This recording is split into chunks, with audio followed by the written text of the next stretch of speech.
예, 안녕하세요. 자, 오늘은요, 35번 경찰대학교 문제, 35번 문제를 볼 건데요. 자, 이 문제는 접는 법칙과 관련된 문제입니다. 그래서 상당히들 많이 어려워들 하시는데, 저도 처음 공부할 때 되게 어려웠거든요. 근데 이제 많은 사례를 접하다 보니까 이해가 금방 갑니다. 어쨌든 제가 최대한 제가 이해한 대로 정답을 내는 걸 갖다가 좀 알려드리려고 합니다. 자, 그러면 보겠습니다. 다음 사례에 대한 설명으로 옳은 거 맞는 거 고르는 거죠. 자, 사례를 한번 읽어보겠습니다. A는 직장 상사인 갑이 공무원 을에게, 공무원은 누구야? 을이라는 인간이야. 뇌물을 주는 장면을 목격한 후, 여기까지 끊읍시다. 자, 그러면 갑이라는 사람이 지금 을이라는 사람한테 지금 뇌물을 줬단 말이에요. 그것을 누가 목격한 거야? 자, A라는 사람이 지금 목격을 한 거죠. 그죠? 그래서 직장 동료 B에게 목격담을 이야기하였다. 여기까지 끊어봅시다. 그러면 여기에 대한 관계를 갖다가 한번 제가 그림으로 한번 여러분들을 좀 이해를 도와보겠습니다. 자, 이건 어떻게 된 거냐면은 일단 지금 등장하는 사람이 지금 누구 있어? A라는 사람 등장하고요. 자, 요거 좀 진하게 해볼까, 글씨를. 자, 여기 진하게 해보자. 자, A라는 사람 등장하고요. 그 다음에 또 누가 등장합니까? 자, B가 등장하죠? 그죠? B라는 사람 등장하고, 그런데 뇌물을 주고받은 인간, 그죠? 한 사람은 갑이라는 사람이고요. 그죠? 갑이라는 사람이고, 공무원이라는 사람은 공무원 을이 또 있죠. 공무원 을, 그죠? 그냥 이렇게 해놓을게. 을 이렇게 해놓고, 자, 여기다 이렇게 해놓을까? 여기 을이라는 사람이 뭐야? 공무원이죠. 그죠? 을이라는 사람은 공무원이야. 그러니까 여러분은 머릿속에 이렇게 이해하시면 좋을 것 같습니다.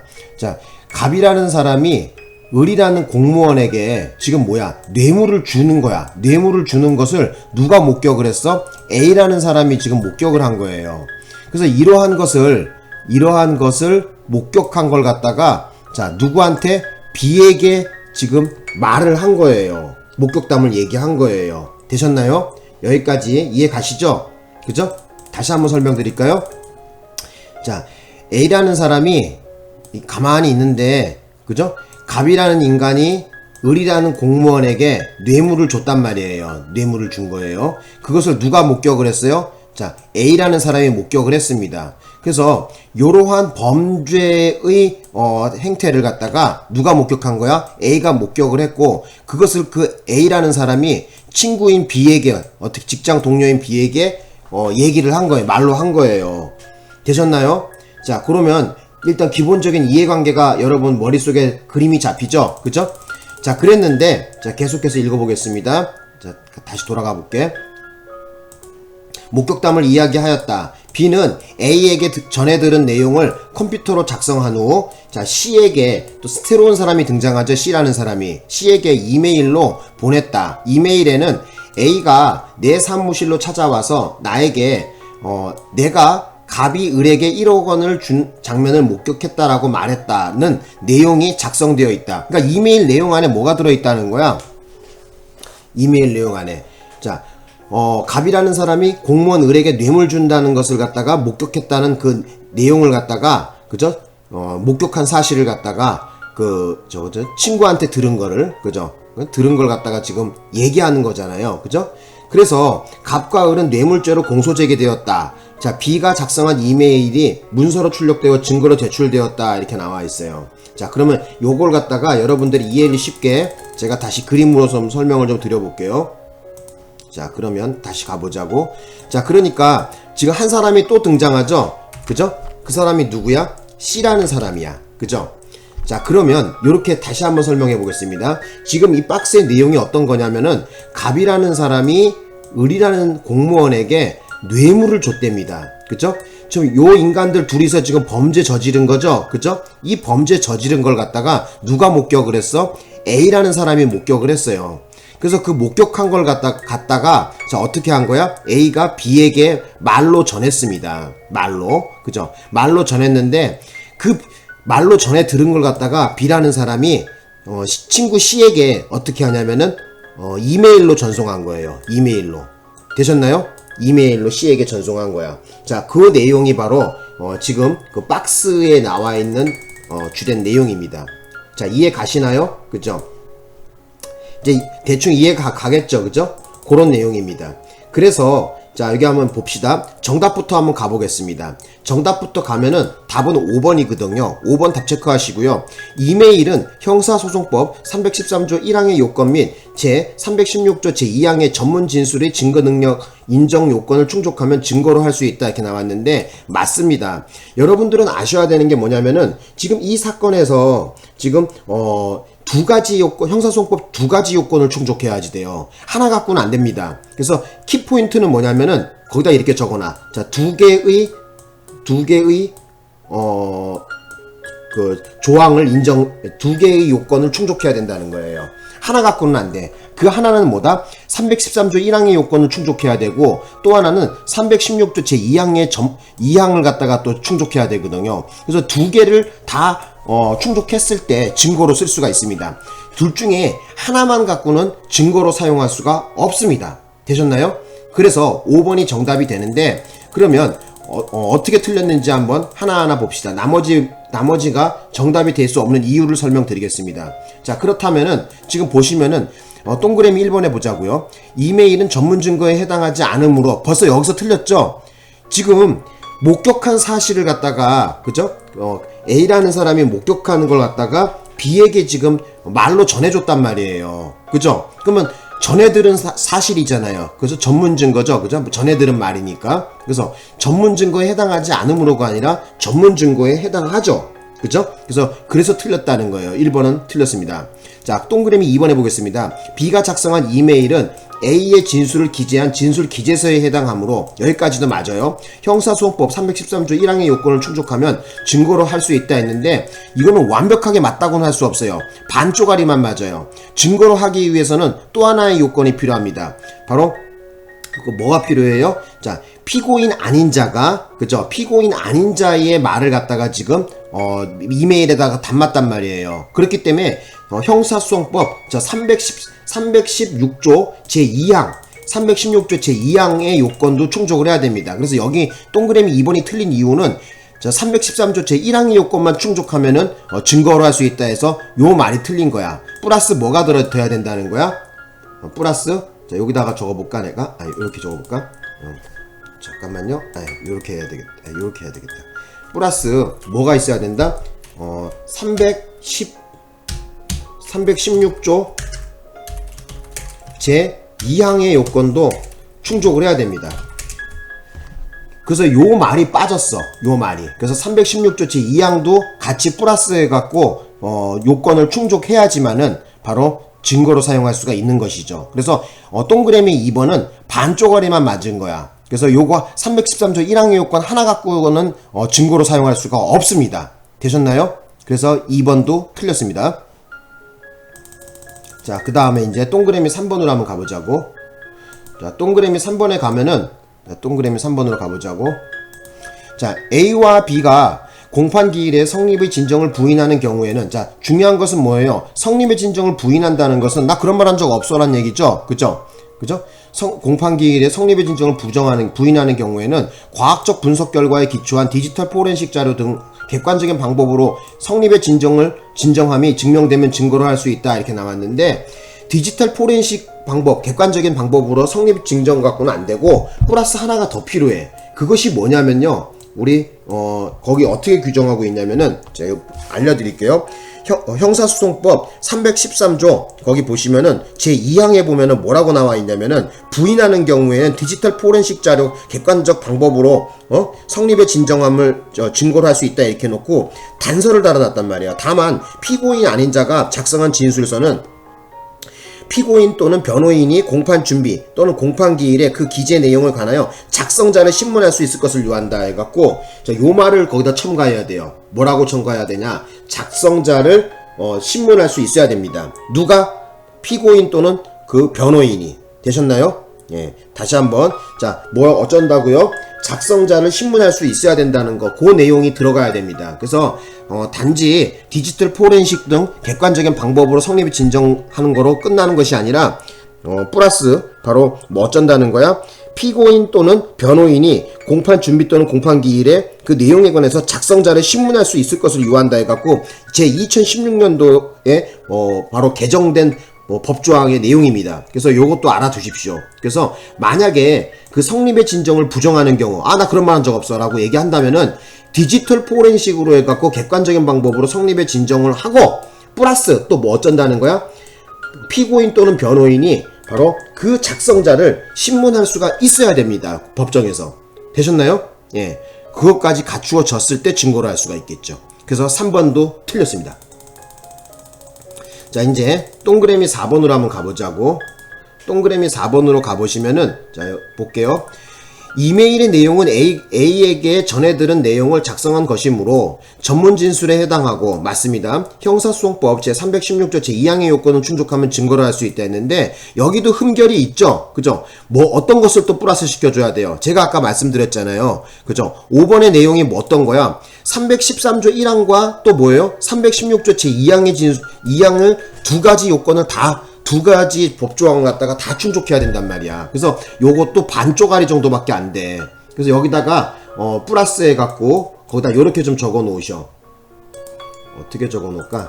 여기서 자, 형사소송법 몇 조? 제 313조 그죠? 313조라고 할게. 자, 313조 어떻게 된 거야? 313조 제 1항 그죠?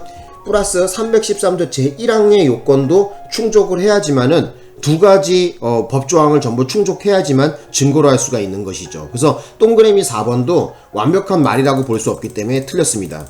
되셨나요? 그래서 어떤 분은 와갖고 선생님 뭐 316조 제2항 요건 충족하면 돼. 이거 맞는 얘기 아닙니까? 동그라미 4번. 근데 그렇지가 않습니다. 지금 이 사안 35번의 이 사안은 바로 피고인이 아닌 자의 바로 진술서도 해당되지만 그 이메일 안에 들어있는 그 내용이 어떤 내용이냐면은 피고인 아닌 자의 그렇죠? 피고인 아닌 자의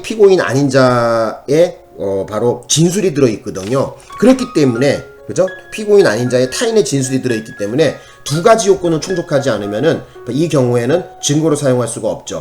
그래서 다시 한번 말씀드리겠는데 동그라미 5번이 정답이고 자, 저거 보자. 동그라미 5번이 정답이고 자, 두 가지 요건은 형사소송법 어떤 거 313조 제1항의 요건과 316조 제2항의 요건을 두 가지 전부 다 그죠? 두 가지 전부 다 충족해야지만은 증거로 사용할 수가 있다는 거예요. 되셨나요? 그래서 저도 처음에 문제 풀 때 이게 무슨 말이지? 동그라미 2번은 왜 틀리고 동그라미 4번은 왜 틀려? 막 했는데 동그라미 2번 같은 경우에는 아까 얘기했지만 316조 제2항이 얘기가 빠져있기 때문에 틀린 거고 동그라미 4번 같은 경우에도 뭐가 빠졌어? 313조 제1항의 요건을 얘기가 없기 때문에 틀린 겁니다. 그래서 증거로 사용하려면 바로 35번의 이 사건에 증거로 사용하려고 한다면은 바로 313조 제1항과 316조 제2항 두 가지 요건을 다 충족해야 된다는 거예요. 되셨죠? 그래서 제가 여기다가 여러분들이 공부하기 편하게 깨끗하게 해놓고 다시 한번 좀 타이프로 정리 좀 해드릴게요. 그래서 기본 사실관계는 다시 한번 설명드리지만은 갑이라는 사람이 을에게 뇌물을 주는 거야. 그죠? 뇌물을 줬어요. 그래서 이 두 사람은 지금 어떻게 된 거야? 공소제기가 된 사람이죠. 그러니까 이 사람은 뭐야? 피고가 됐죠. 피고인이 되는 거죠. 그죠? 공소제기 됐으니까 피고인이 되는 거야, 둘은. 그런데 지금 이 광경을 목격한 사람은 A야. 근데 그 A가 뭐라 그랬냐면 B에게 그런 얘기를 전합니다. 그랬더니 이 B라는 사람이 어떻게 돼요? 지금 A에게 들은 사안을 갖다가 또 C에게 이메일로 전송했단 말이야. 이메일로. 그죠?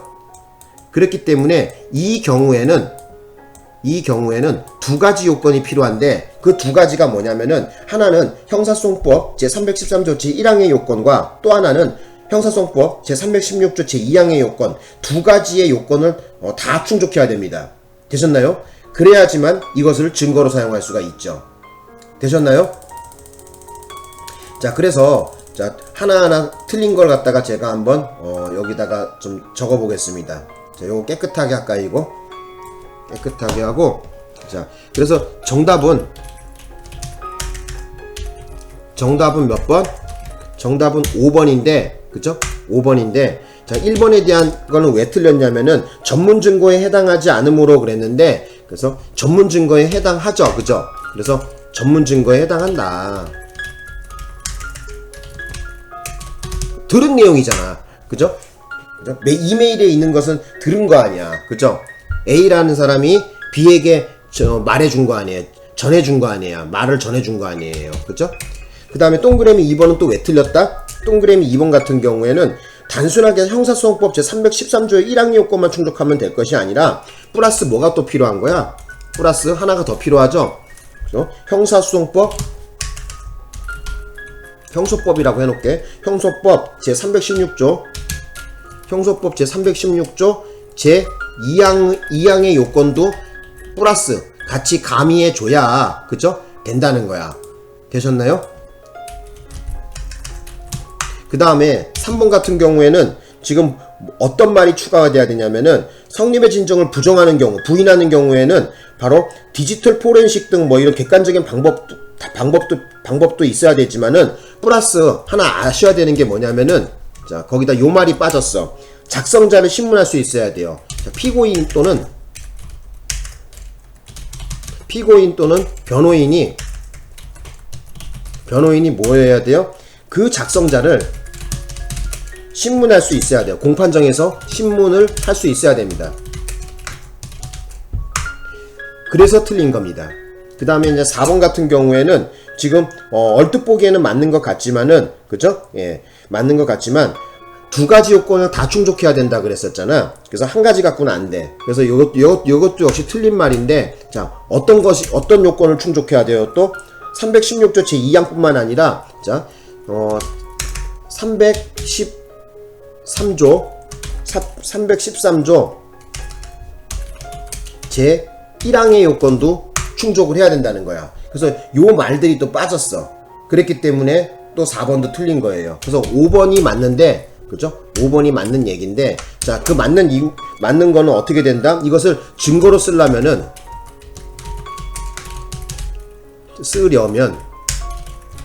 증거 능력 부여는 어떻게 된다? 바로 두 가지 요건을 다 갖춰야 되거든요. 그 하나는 뭐야? 하나는 형사소송법, 그죠? 313조 제1항의 1항과 그 다음에 또 하나는 뭐다? 두 번째 거는 두 번째 거는 316조 제2항. 요 두 개를, 그죠? 두 가지 요건을 모두 충족해야, 그죠? 이 법조문 두 개를 갖다가 충족해야지만은 증거로 쓸 수가 있다. 그 말입니다. 이게. 되셨나요? 그래서 두 개의 조항을 모두 충족을 해야 됩니다. 되셨나요? 자, 요렇게 정리하시면 될 것 같아요. 두 개의 조항 모두 충족해야지 된다. 하나는 뭐다? 313조 제1항과 그 두 번째는 316조 제2항. 그러니까 313조 제1항은 왜 필요한 거냐면요. 이 지금 이메일 같은 경우에는 지금 진술서 정도로 볼 수 있거든요. 그래서 진술서와 관련돼 갖고 하나가 필요하고, 또 하나는 그 이메일에 담겨 있는 그 진술의 내용이, 그죠? 피고인 아닌 자의 타인의 진술이란 말이에요. 그죠? 그렇기 때문에 316조 제2항을 갖다가 충족해야지 됩니다. 그래서 두 가지 요건을 다 충족했을 때, 두 개의 조항을 모두 충족했을 때 증거로 사용할 수가 있습니다. 그래서 여러분들은 이거 선생님 어려워 하는데, 저도 처음에 봤을 때 좀 어려운 것 같더라고요. 나중에 보니까 이 두 가지를 모두 충족해야, 그죠? 313조 제1항과 316조 제2항 모두 충족해야지만 증거로 사용할 수가 있다는 것이죠. 되셨나요? 자, 그래서 이렇게 수업을 마쳐볼까 합니다. 어떻게 되셨죠? 예. 그러면 마칠까요? 마치겠습니다.